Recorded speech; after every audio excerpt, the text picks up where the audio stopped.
Okay, we're in chapter 6 at the end. We're going to finish chapter 6. I know we've been slogging through it in our men's Bible study on Monday mornings, and we got through it, and so I'm trying to catch up here with the videos. And we're in verse 60, chapter 6, verse 60. We have heard Jesus talk about eating my flesh and drinking my blood. The listening Jewish people don't like this. They're saying, how can he say this? This is such a hard teaching.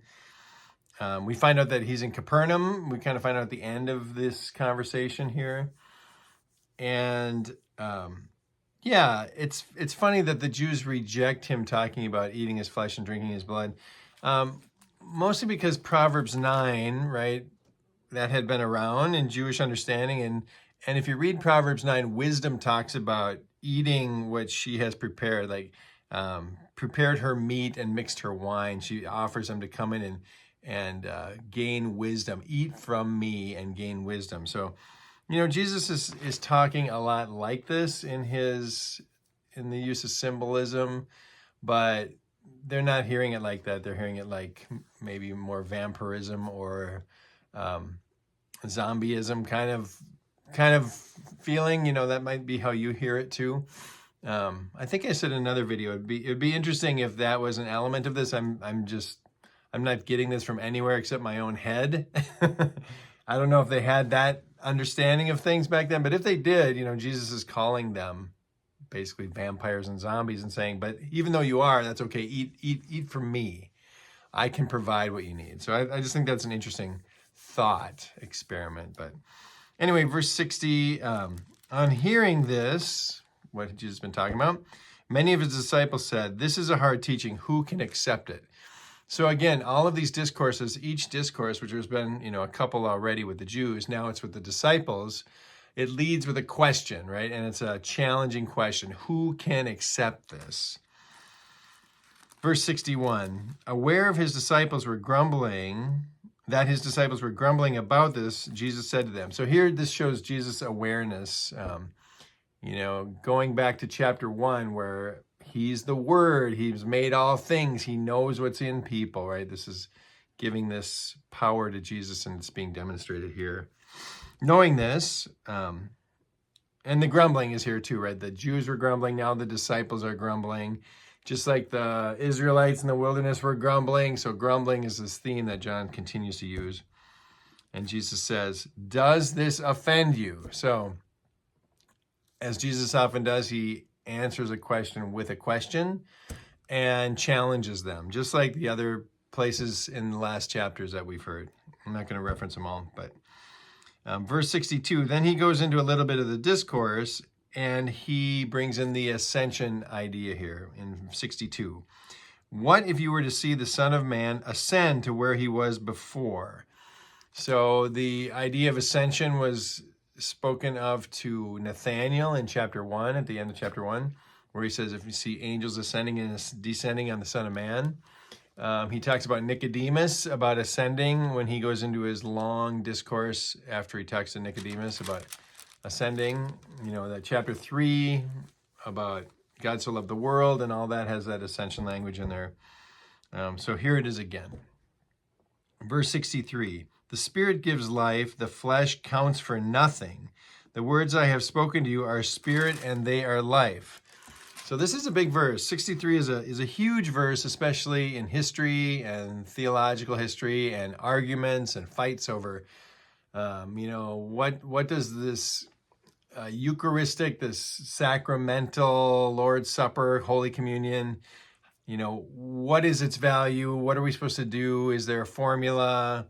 The Synoptic Gospels and Paul seem to turn the Lord's Supper into a formula, right? We have the words of institution, and you're supposed to say it the right way, and this is what Jesus is doing. Here in John's Gospel, it changes, right? It's very anti-formula.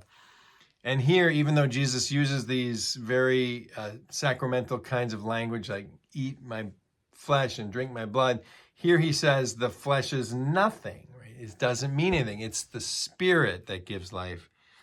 And then he says, my words are spirit. The words I have spoken to you are spirit. So it's really kind of an antidote to what the other three Gospels are doing, and Paul. It's interesting.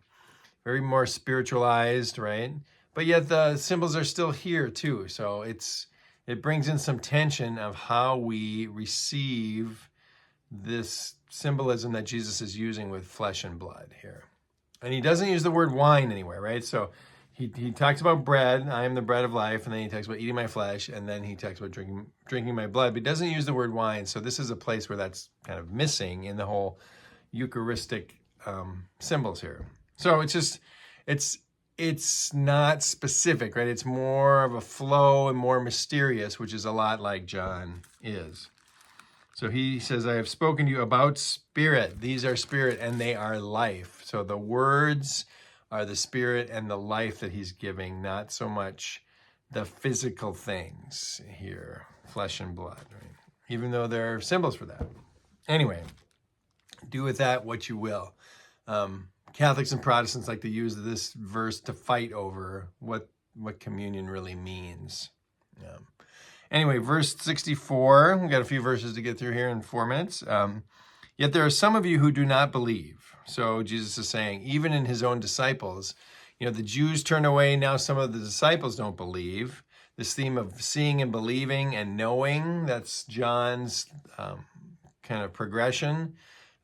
Here also grumbling, not understanding and disbelieving is kind of the anti-progression here. And so the disciples are taking this on.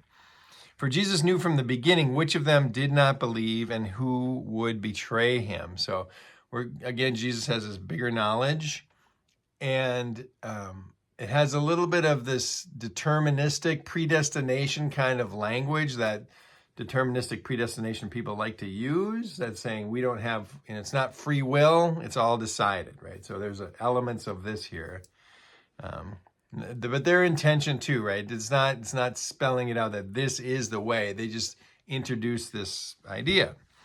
But Jesus knew from the beginning, so that's the idea. Verse 65, he went on to say, this is why I told you that no one can come to me unless the Father has enabled him.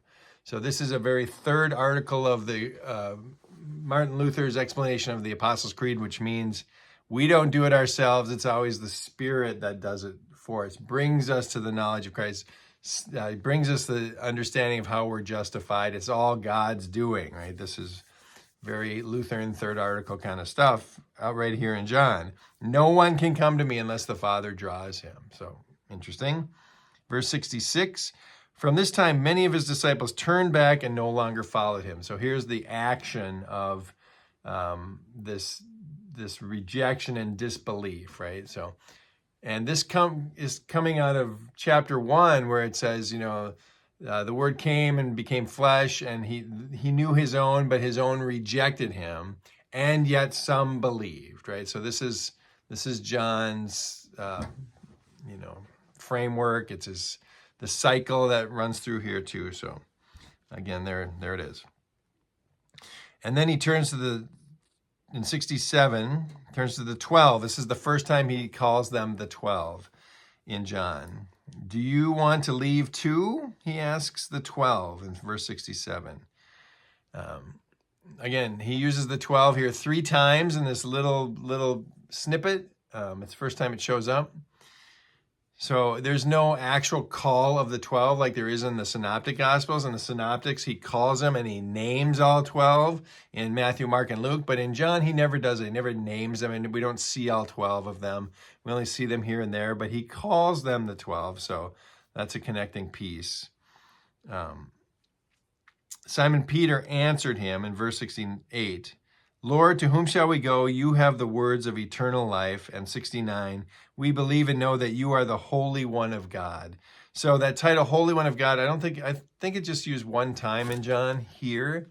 But in 68, that beautiful confession that Peter says, Lord, to whom shall we go? You have the words of eternal life. That is used in many liturgies in the church. We hear that, people know that confession. We don't have Peter's confession like we do in the other 3, where Jesus at Caesarea Philippi and say, who do you say that I am? And Peter says, you are the Christ, the Son of the living God. That confession is not in John, right? But this confession is. So it's like it. And it's Peter. To whom shall we go? You have the words of eternal life. Beautiful confession, but very different from the synoptic confession of Peter. Anyway. And then 70, Jesus kind of doubles down on the rejection piece, and he says, and Jesus replied, have I not chosen you, the 12, and yet one of you is a devil? So here he's calling out Judas. And then John, as the narrator in 71, says, he meant Judas, the son of Simon Iscariot, who, though one of the 12, was later to betray him. So here Jesus brings the rejection of him all the way down to the betrayal and Judas and naming him very specifically. And chapter 6 ends there. So a little interesting fact, Judas is called son of Simon Iscariot. In the Synoptics, he's called Judas Iscariot. So maybe, why that's different here. His father has the name Iscariot. Some of the background of that, I don't know how well received this is. You kind of hear it here and there, but the zealots, the Jewish zealots, were fighting Rome, and they were a political force. They were the resistance movement. There was a group of them called the Sicarii, and the Sicarii were the assassin order. They were assassins. And so some people think of the Sicarii and Iscariot is a form of that. Naming, here would be Judas's father, and in the other Gospels, Judas himself would be a member of the order of the Sicarii, the assassins. Very bad boys, right? And they would assassinate Roman officials. They would assassinate Jewish sympathizers. They were hard-ass people. And here Judas seems to be, his father is named as one, but in the others, Judas is named as one. If that's true, right, it explains a lot of why Judas would have been with Jesus. And then when Jesus comes into Jerusalem as peaceful on a donkey, when he rides in, signaling to everyone that he is not calling for war, Judas, who would have wanted that, that's when he turns on Jesus and betrays him, right? Because Judas is trying to use Jesus for his own ends to be part of the zealot intention of throwing out the Romans and using Jesus to do that. And Jesus says, I'm not going to do it. That's not what I'm here for. And that's a good explanation of why Judas would have been, that would have been the trigger for him if he was that kind of hardcore zealot assassin. That's the playtime stuff you can do with the word Iscariot and how it's connected to Sicarii. I don't know what they really do with that, how strong a bond that is. I'm just, I'm bringing up some interesting stuff that is just interesting to think about. So don't take it all the way to the bank, but something to think about. Anyway, that's the end of chapter 6. And big chapter, a lot in that chapter. And now we're going to go on to chapter 7. And Jesus is still talking. All right. Thanks.